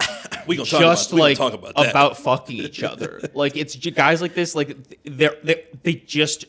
they're so obsessed with gay sex. Yeah, like, they're in this album too. They're obsessed with gay sex in this album. Like I don't. This is probably like I don't even know who to attribute this to, but like straight guys, especially guys like this, think about gay sex way more than gay guys do. More than regular sex, for sure. They would do it for sure. This is another like rebellious kind of like again anthem. It's about Jonathan Davis saying this is the pressures of him being famous. He's saying he's trying to kill himself and stuff. Heavy song, but again, it's like the lyrics are so layered, you would never know, on first listen what he's talking about. There's nothing wrong with wanting to be loved. Is there something wrong with me? For once in my life, I really like to be set free. Let me be me. I'd get allusions to what he wanted to do. He was going through a lot. I think even on the MTV Diary, he said, I've never really been happy. I don't know what that's like. And you see that through the lyrics. He's very much. He puts that all out there. Which is like, that's the 80s, 90s class clown trope. He's watching the movie, class clown, kid goes home. Yeah. Single parent, hitting him, shit. That's how it goes. And he's got countless stories about his childhood and all of his He's still got... New album came out 2 years ago. He still got stories about childhood and that shit. I was about to say, did he converse about those when he was on TRL? Because I can only imagine, I used to live in the morning, blah, blah, and they're like, all right, back to the number 8 video. TRL was about, hey, what do you think about Christina Aguilera? And they'll just do shit like that. Well, I mean, I don't really... They do shit like that. Next song is Pretty. This is the song you referenced earlier about Jonathan Davis working as an autopsy assistant at a coroner's office, seeing a baby who was murdered and raped. I'm going to use a TikTok word here. To dodge the censors. There we go. By her father. This is a heavy song. How do you feel about this song, Mark? This is kind of your first foray.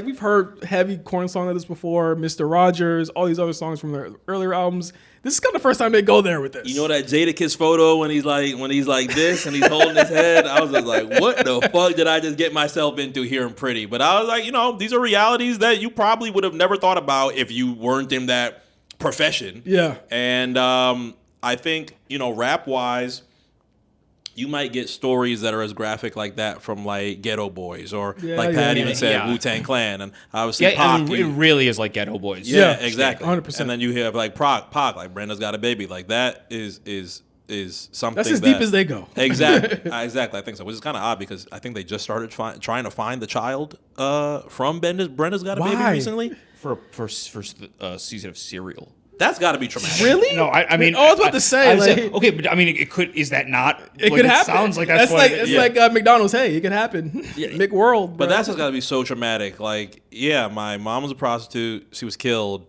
I'm probably around 30, probably like my age. Like Brenda. No, the child. Oh, the child. Oh, the child. So they're trying to find the child and be like, hey, are you the kid from Brenda's Got a Baby? I don't think the child exists. You think it's a real I child? don't think it's real. Well, okay. Well, so that would actually be my question to you about this song. Is that like You think it's real? Well, I don't like it's real spiritually. Sure. But Right. did this literally my guess would be that he's combining actual experience with a Stuff little he's bit read. of 90s shock value Sure. to like, get his point. I think he's across. judged it up a little Yeah, bit for yeah, sure. yeah. Like for the song, he's judged it because who would sit down and just write something like this? Yeah, exactly. It's heavy. Exactly. Like I'd say that of all the songs that I go back and listen to, I listen to this the least. It's kind of hard to listen to. I mean, the first time you hear this, it's like the first time in your life hearing some shit like this. Yeah, Like, if you yeah. were hearing it when it came out. I don't really want to repeat too much of it, but like I see your pretty face smashed against the bathroom floor, smashed Yeah. and raped. That's when this it's is- like, okay, like he's doing like almost like a little bit of a Cobain thing. Yeah, Like- yeah, and then you get from there to something that's like maybe I should go back to the song because it's way better than this. We're on to "All in the Family," a song that Jonathan Davis considers the worst song ever, the worst KoRn song ever, and I will say right now this is the worst song on this album, 100%. It's a strange experience, especially again hearing it at the grocery store. Strange experience is definitely accurate. When I saw it with Fred Durst, I was like, okay, that's pretty interesting. I wonder how this song ends up. Bar for bar. Because we talked about Limp Bizkit when we talked about Break Stuff video and the there was the fake beef, the and fake what beef they between hated. John. So I was like, oh, okay, that's pretty cool. They're kind of like playing up to it. So I wonder how this ends up going. Well, like this is before the play up. Was this Imagine Kendrick and Drake did this on one song. Shit, they should. rap They would really start- should. They should. 'Cause Rap would start they booing. kind of want to. They kind of want to. Fred Durst starts off with, "Too bad, I got your beans in my bag. You stuck up sucker, Wait, corny also, motherfucker." I got your beans in my bag. Gay Wait, sex. Yeah, I guess, Gay but like, sex. like your balls are in my scrotum. Is that what you're saying? This has gotten a crazy situation already here. Need a biscuit to save this crew from John Davis. I'm gonna drop a little East Side skill. You best cut back, cause I'm a kill. So what you thinking, Mr. Raggedy Man? Doing all you can to look like Raggedy Ann. And then this was solid. This was fine. Jonathan Davis takes it to hell. And for no reason. The beat change, the For guitars no come reason. in. He says, "You look like one of those dancers from the Hanson video, you little Yeah, hoe. Please give me some shit to work with, because right now I'm all it, kid. Suck my dick, kid, like your daddy like did." your daddy did. Wow. Then Fred says, "Who the fuck you think you're talking to? I'm known for eating little whitey chumps like you. All up in my face with the, are you ready? But the halitosis is you're rocking steady. You little fairy smelling on your flowers. Nappy hairy chest, look, it's Austin Powers." That was, I was kind of like, Austin Powers at the time was like one awesome. of the coolest Yeah, guys. Yeah. Yeah. 98? And Yeah. then he twists the bagpipes line. And I was like, I see you're tweeting on the F pipes. But you said... Reading that Jonathan Davis was like, yeah, he originally said bagpipes, but I changed it. I wanted him to say that. Yes, but it's different. Jonathan Davis then takes it to more to hell, saying, "What the fuck you saying? You're a pimp, whatever, limp dick." Fred Durst needs to reverse what he's saying. Want to be funk dubious when you're playing, ripping up all.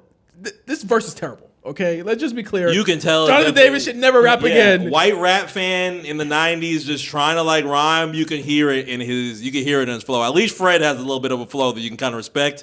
Yeah, Jonathan Davis is literally trying to. Jonathan Davis, you're not catching the beat here. At all. sir. He was kicking his ass, and it was like a rock. Yeah. They put the guitars behind it. So I'm like, damn, how's the beat still kicking your ass? Yeah. But I thought, as a student of Rock Him, I was like, yeah, you got a flow, right? Nah, that flow. He is just terrible. white. You gotta remember, he Yeah, white. You're yeah, like, yeah, he exactly. white. White as hell. I Fred get Durst says, you're more like Jerry Springer. Your favorite band is Winger, and all you eat is zingers. Zingers. You look like a fruity pebble. Your favorite flag is Rebel, which is crazy because he's saying his favorite flag is the Confederate flag. Like, but you're from Florida. Yeah. But then again, he's also from Bakersfield. Yeah, So yeah. he's calling. So listen to the 4D chess on this. Fred Durst from Jacksonville is calling Jonathan Davis from Bakersfield a hick, even though you're from Jacksonville. yeah. You're not from a city, bro. You're from hick. You're both hicks. Yeah. it's calling each other hicks. So awesome. It's so crazy. And then he says, then Jonathan Davis, this is like 8 verses on this song. Oh yeah, it doesn't. It never ends. He's like, you're from Jacksonville, Jacksonville. kicking it like Buffalo Bill, getting butt fucked by your Uncle Chuck while your sister's on her knees waiting for your little peanuts. And now he's just talking about incest. This was really like, this is like some Ken Kniff shit. It was like Yep. the diss track has now just become a complete sexual fantasy. Go on, yeah, at the end. And I love you, and I want you, and I'll suck you, and I'll fuck you. and I'll butt fuck you. White humor. And that is just what? That was some white humor. Yeah. By the end, I was just like, okay, where we go? Like it starts going like super crazy, like Locker late room 90s talk. Yeah, definitely locker room talk. But according to Jonathan Davis, the song was originally for "Be Real" of Cypress Hill, and it didn't work out because his record label wouldn't let him do it. I wonder why. I highly doubt "Be Real" is doing any of that. Fred was at the studio one day after a KoRn TV taping, and we said, let's do a song together. Hey, man, let's go back and forth and rip on each other like an old school battle.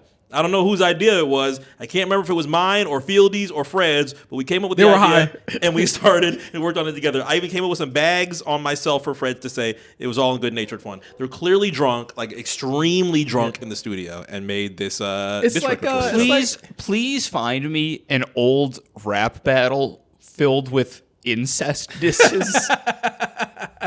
that ends with "I'll fuck you." Yeah. That ends with the guys in the battle fucking.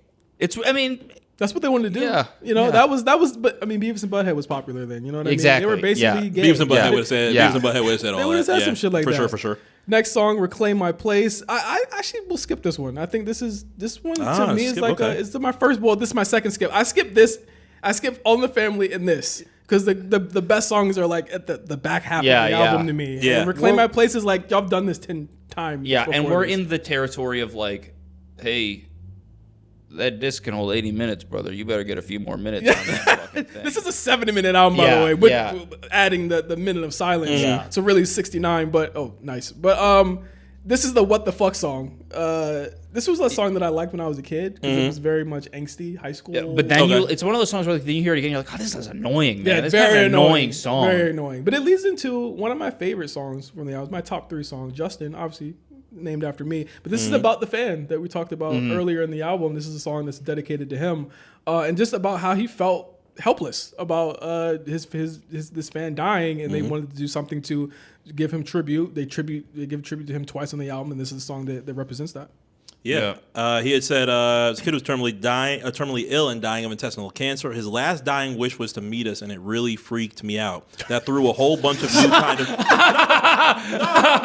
But honestly, imagine like in your profession, whether it's sports, music, television. Oh yeah, I wouldn't. Honestly, I would. How would you take that? I wouldn't like it. I mean, I wouldn't like it in terms of like I would be worried about my own behavior in the situation. Yeah. I would be flattered in the like. And I guess a little worried, like, why do I mean this much to somebody? Yeah. Like, you got to use your last wish on something better, man. Yeah. I mean, this isn't going to be that good. But, like, it would fuck you up. It's just funny to hear Jonathan Davis saying, like, oh, man. That's that's the last thing I want to do is meet this kid. But then how do you take being influential? I don't think a lot of people take being influential the same way. Some people like really rise up and be like, oh hell yeah, let's do it. Some others are like, man, I thought I was just making this for myself. Yeah, but these are like some meek junkies from Bakersfield. That, I mean, a little bit of it is the like the Charles Barkley thing. Like, I'm here to play basketball. Yeah. Like, I'm not here to do any of this other fucking shit. Yeah. I'm here to play basketball. And like, you're paying a lot of money. Maybe do some other stuff. Yeah. But also, you're right. Like, you're kind of an asshole, but you are right. Like, you got paid to play basketball. That's what you did. I think they penned a pretty beautiful song to the kid. I think it's And it's like a good song. it's a good song, yeah. And again, it's completely opposite to what they've been talking about the 10 songs before. I really like the song a lot. It's to me one of the strongest songs on the album. Yeah, he said in turn, I talk about how I admire his strength and his life. I couldn't stare at him because he was so content that he was going to die. No one could look him in the eyes. Yeah, I totally admire his strength, and I wish I had it. Yeah, I mean, at that point, you start realizing, okay, maybe I should stop thinking about, how am I this influential to people, and just be like, yeah, these are real life situations, and whatever we can do to try and make it better for this person at this time who has pretty much like accepted that the end is coming. Yeah. And I'm sitting here on my album singing about how, oh my God, I just want to trade all of this. It kind of puts life into perspective to a degree. So I was like, wow, it's really interesting. I say this is like the life half of the album. Yeah. Like, because Side B. Yeah, because right after this, it's Seed, which is directly about Jonathan Davis' newborn son.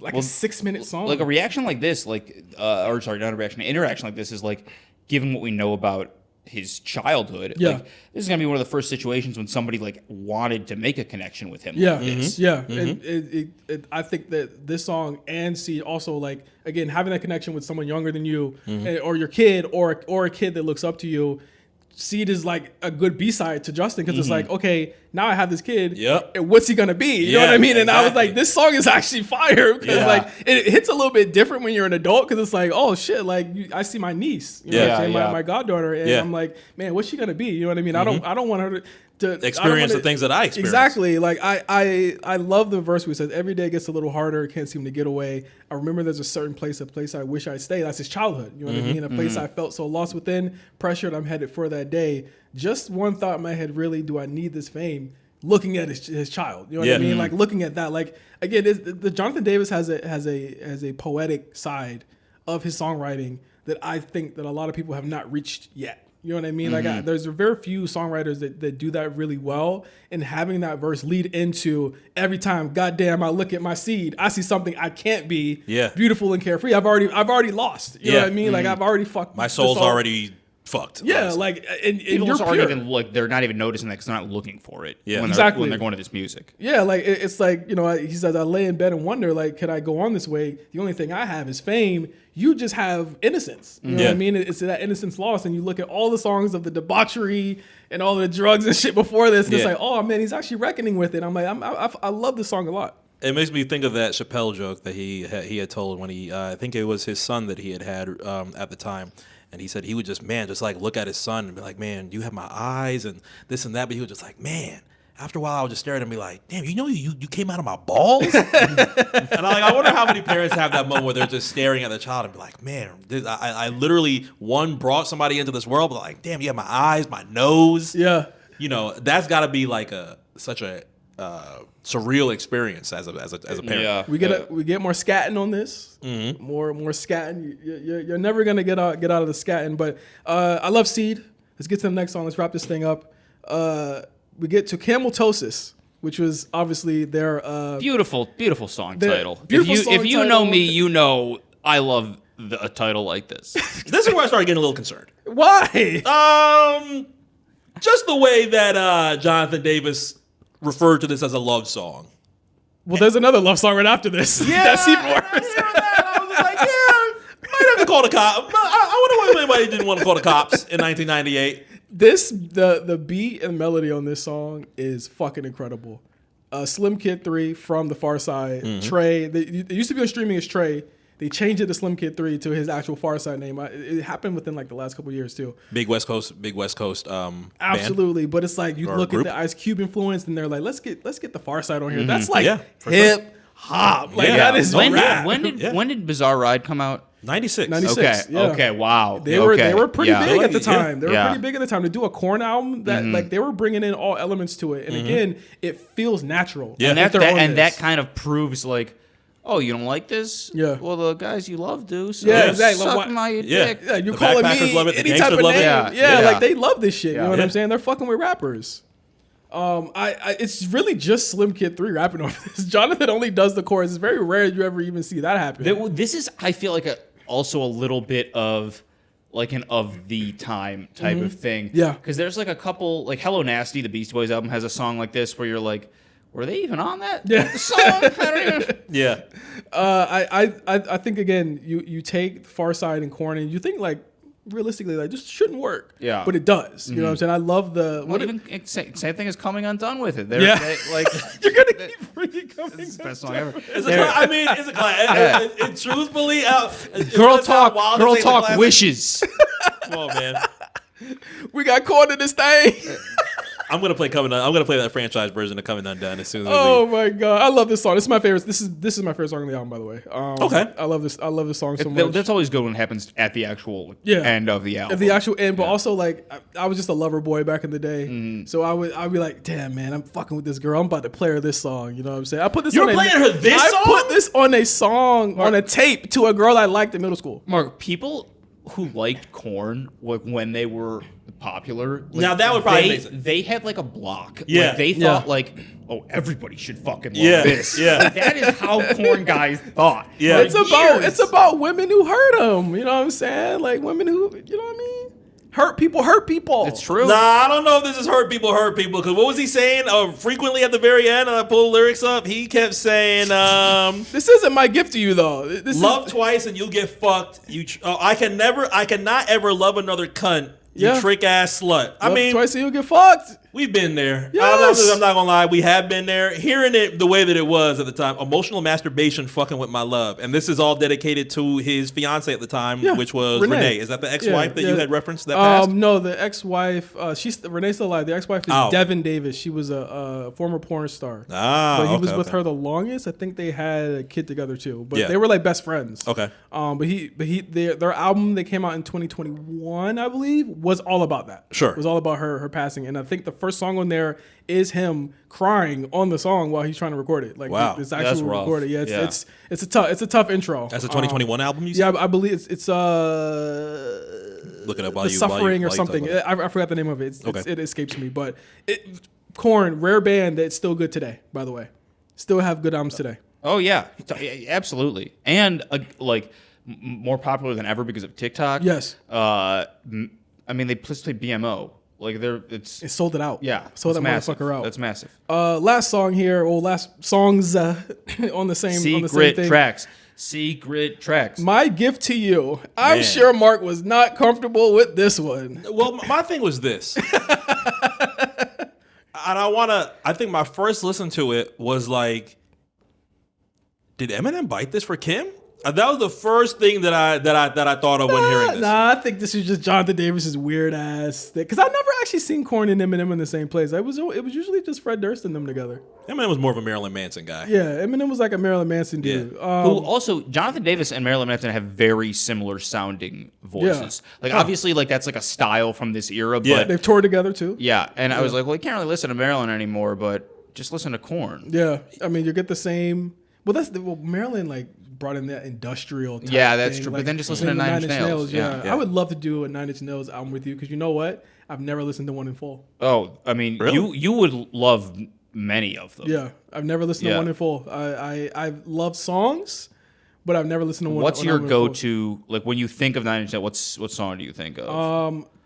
Obviously, Closer's a hit, but I also like. There was another one that I think of Closer because of ECW.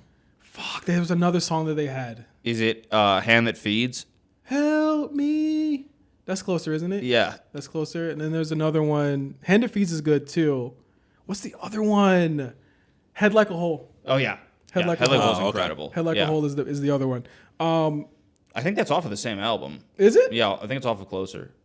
I gotta listen to that. So before you get to the lyrics, Jonathan Davis said, Renee always wanted me to write her a love song, and that's why I called it My Gift to You. It's my gift to her, and you know how I get sick. I always had a fantasy of fucking her and choking her to death. I fantasize about what it would look like through her eyes, with me and her body watching me do it. So it's like a really sick, fucked up song. I did it in the mindset of, I love her so much, I want to take her out of this world. It's really strange. She used to leave notes on my pillow with 25 ways she'd like to kill me. Yeah. She's got this weird death fetish. We're kind of fucking freaky. She got it. She's all, thank you. That's kind of fucked up. I was expecting a fucking I love you, baby kind of song. I'm all, no, you know me. I mean, I can't do that. I couldn't write a straight love song. Yeah. So hearing this, I was just like, this is the kinky sex Ice Cube was talking about. This is way more than kinky. This is way more than kinky sex. If I'm fucking, I've never thought about to the point of you're dying. Okay, but hang on. Did you think about you're dying and I'm also inside your body watching me kill you?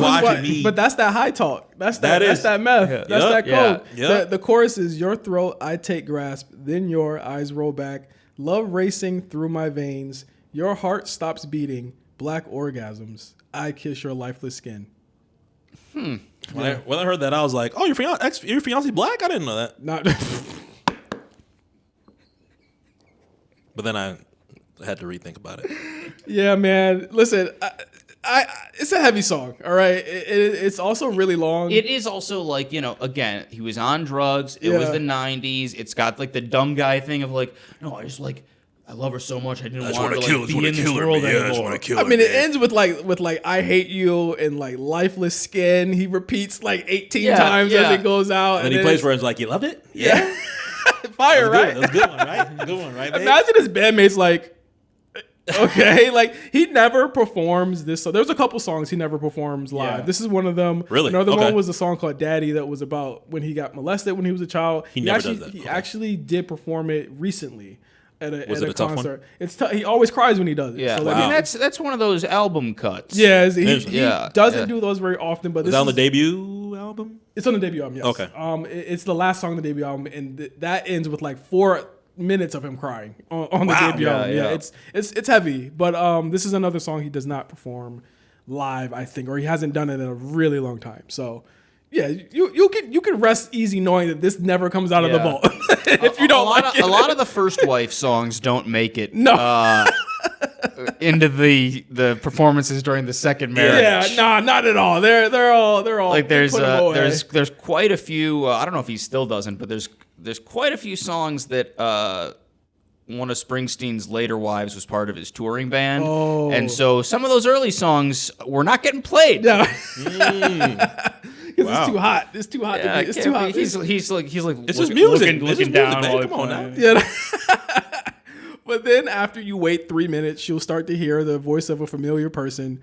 Cheech from Cheech and Chong is talking. A different familiar person than you might think, actually. And then they do a rendition of Earache My Eye from Still Smoking, I believe is the movie it was from. They used to play it on Comedy Central all the time with the one of their like 70s movies or something. Yeah, they used to play it on Comedy Central with the boobs. Hey, Comedy Central, I think we did talk about the South Park appearance. So they also a huge moment in my life is when because I was watching South Park like constantly, and they were like, "Hey, 1 a.m. on Saturday, we're showing the movie."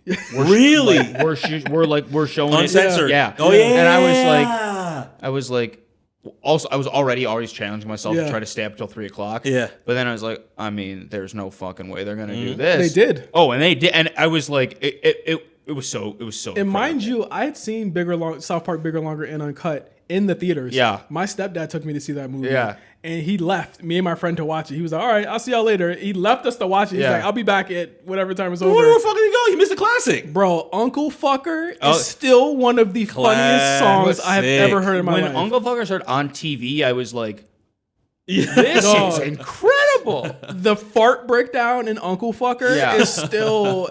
It won an Oscar, right, for best music. I think Blame Canada. Blame Canada won. Okay. Uncle Fucker should have won. One of the funniest. It's right after they do Uncle Fucker. It's like the scene when they're at school the next day after Uncle Fucker, and like they're saying how like there's like some announcement on the PA about how like the movie's ruining the school or whatever. Yeah. And some kid just like moves it's a totally like background gag, but some kid like moves his lunch tray to the side and his t-shirt says Cockmaster on it.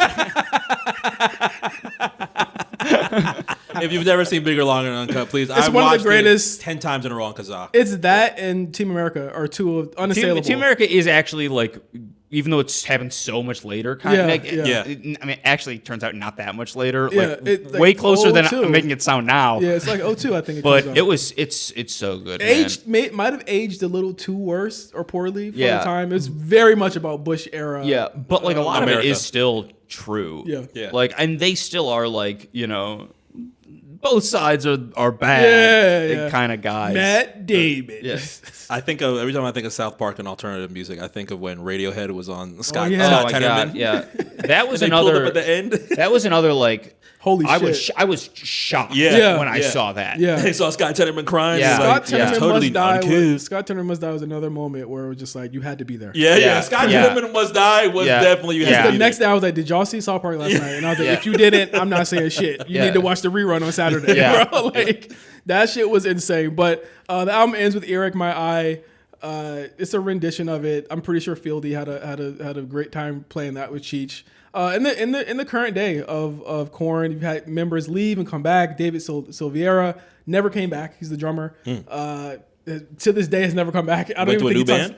No, he's never. Just stopped. Music. He just stopped altogether. Mark, he owns restaurants in Orange County. So wow, okay. You would be right thinking he went to a new band with the amount of drummers who have switched bands in the last like 3 years. Or whatever. Yeah, that's what I think of with like Tom DeLonge when he went to what was his band he went to after Blink-182? Angels and Airwaves. Yeah, Airwaves. Okay. I don't know why I was thinking Coheed and Cambria. That's somebody else, right? Because it's the same style of same name. style joint. Coheed's actually a good band. I think to date he's the longest person that's never come back. Head actually left the band mid 2000s, went into doing Christian stuff. Wow. They actually made their Untitled album for KoRn actually had several songs that dissed him on it and stuff like that. They were dissing On him the Christian album? Yeah, because if you look, and we were looking at the diary, like Jonathan and Head were extremely close. Like they were always hanging out together. Yeah. But he eventually comes back to the band in like 2019, I believe. He comes back to the band for their album at that time. And then Fieldy, the bassist, the Cholo looking guy, he left the band in 2021. He said on an interview earlier this year, I watched this whole interview with Be Real. It's actually a fantastic episode about Fieldy's time with KoRn. He said he hadn't talked to them in 2019, since 2019. Wow. He hasn't actually talked to them. He said he doesn't see himself coming back to the band ever at this point. So he's out. But I mean, the only people that have stayed with KoRn from the beginning and never left is Jonathan Davis and Monkey. They've been with the band. They've been with the band from the start to finish. And KoRn, as it stands right now, Ray Luzier is their drummer. What's he from? He's like a journeyman drummer. Yeah. Suicidal Tendencies guy is their bassist now. And What's the song I like from Suicide? What's the song I like from Suicidal Tendencies? That was on Tony Hawk. Is it it's Institutionalized? No, it's is it on which Tony Hawk is it on? It's gonna bother me. I think Like it's four? on. I think it's on one, or it's on two. It was. I think it might be on was, two. I think it was in the remake. It was on the remake soundtrack. I'm pretty sure. Let's see. Suicidal Tendencies. As we outro here, let me see. Suicidal Tendencies. It was Psycho Vision. That was the only original. Yeah, I got Psycho Vision. I got. But yeah, that was KoRn Follow the Leader. I hope you enjoyed it, Mark. I think after hearing how stressed the Jonathan Davis was with Fame, I'm like, man, how does it sound when you were having fun with the music? Well, just wait till you hear Issues. That's the divorce album. That's the divorce album. I was gonna go back to '93 and play the debut, but Debu's good. Debu's good. Life is Peaches. Wait, does Issues have the song about all the nursery rhymes? No, that's Shoots and Ladders from the first one. Okay. Yeah. Yeah, that's from the first one. Issues is the oh shit, I'm famous, I've lost my wife, I've lost everything, and I can't stop doing drugs album. Issues is great. Okay. I've had a better understanding and appreciation of Issues as I've gotten older. It is a fantastic album. I love how that's how music works. Yeah. Sometimes, Yeah. sometimes you just can't Yeah. appreciate things when you're like 11, 12, but you can when you're like 30 something. Issues has Make Me Bad on it, which is an incredible single from them. It's like literally like a R&B song. Make Me Bad. Really? Okay. Yeah, it's Yeah. really, really good. The video for that has Udo Kier in it. Yeah, the Make Me That's Bad video. incredible. So good. Issues is a Do you great know album. why that happened? I guess he's friends with the band. I guess I mean, he's in it. he is the coolest fucking yeah, guy. he's fucking awesome. He plays like a scientist in it. Yeah. Make Me Bad is one of my favorite KoRn songs, but Issues is a great album too. But it's a classic. I mean, it goes without saying. This is a classic, even with skips. This is a classic album. Yeah, I mean, most influential band in their genre. Period. Period. They are who they say They are new metal. Exactly. They are new metal. So thank you guys for listening. Thank you, Pat, for showing up. Thank Always. you so Absolutely. much, man. Always. I appreciate you showing up and doing this with us and dressing up and stuff, man. Of course. I'm glad we're all like probably so hot. I am burning up. My chest is sweating through all of I gotta this. get this I'm rushing this shit alpaca off. Yeah, But I'm rushing shit off. next month, two-sided ThrowBLKs. We're gonna bring on A+. If he has time, we're gonna do BlkPrint and Stillmatic. It's That's it's awesome. gonna be a long one. So get ready. This one might near 2 hours. So get ready for probably the longest episode of ThrowBLK since we. For no reason, almost good year. spent 2 hours implies the other month. A good year though. I will say, 2025, a solid year for throwbacks. Kick the year off with Rich Gang, PND 1 and 2 after that. Yeah, man. King, Plies. I feel like I'm missing one. We did Read the Future again, didn't we? We did DS2 10-year anniversary. Yeah. We Limp did Bizkit. Don't say 10-year anniversary. Limp Bizkit. Feel old? Feel super old. And then we did Crunk Juice. Crunk Juice, And then Gucci the movie last month. It's been fantastic, and we're gonna end it off the year with obviously like what I just said, Stillmatic and BlkPrint. Stillmatic, I think. Purple Haze in December. I think is the best Nas album. Could be. I mean, Could be. We'll let me figure think it out. about it. Let me Yeah, think about it. Figure it out and see. Let me think about that. Wait, does it have the song where everything happens in reverse? Yes. Rewind. Yep, Rewind, yeah. Rewind's on there. I love that song. Rewind's on there? Yeah, Rewind's on there. Rewind's on there. it's- One Mic is on there too. Yeah. Yeah. Oh, yeah. I mean, One Mic is like the best Nas song. Yeah. It also has the best, like, most Nas line, which is like, "She spat the nut back in my dick." Come on, man. Why you always say Ace and stuff rewind. like Come this? on now. And then after that, in December, me and Mark are gonna put on our Dipset hats again, and we're gonna dive into Paul's Purple Haze. Yes, dive in, pause. Yeah, I had to make sure I said dive in pause to Purple Haze. So the last Purple 2 Haze, months, the album. last 2 months of 2025 are looking good for us. We're gonna be in that 2000 early 2000s pocket. So that a lot of people enjoy that. So Can we find Mizzle for Purple Haze? we can Who did Mizzle? I'm gonna. we can have literally, I'll do it. we can I'll- literally have you Pat do call Mizzle. in and I'll be do it. Mizzle. We can have him be Mizzle, bro. Like that's literally not hard to do. There's 50 bricks in there, stupid. I still don't know what that means. Still fuck this fucking guy, man. But yeah, thank you guys for listening. This is our oldest ThrowBLKs ever too. Yes, We're in the 1998 Really? is our first Wow, 90s. okay. Yeah, Okay. first- ThrowBLK. I don't know how much further we can go. Like obviously, like we could touch like We said no to old De bad La boy. already. I don't We know if said- we're doing yeah, anything 80s. Yeah, we can't do anything 80s. We're not old enough. Like it's like. Yeah. Yeah, You gotta leave I it wasn't with the people there. that You were know there. what I'm saying? Yeah, People that were exactly. there. This is Exactly. kind of my cutoff here, Yeah. right here with Yeah. with KoRn was when I started kind of getting into music. But thank you guys for listening. Have a safe Halloween if you're listening to this before Halloween. And until next time, we'll see you guys soon for Don't Steal This Podcast. Peace. Peace. Woo.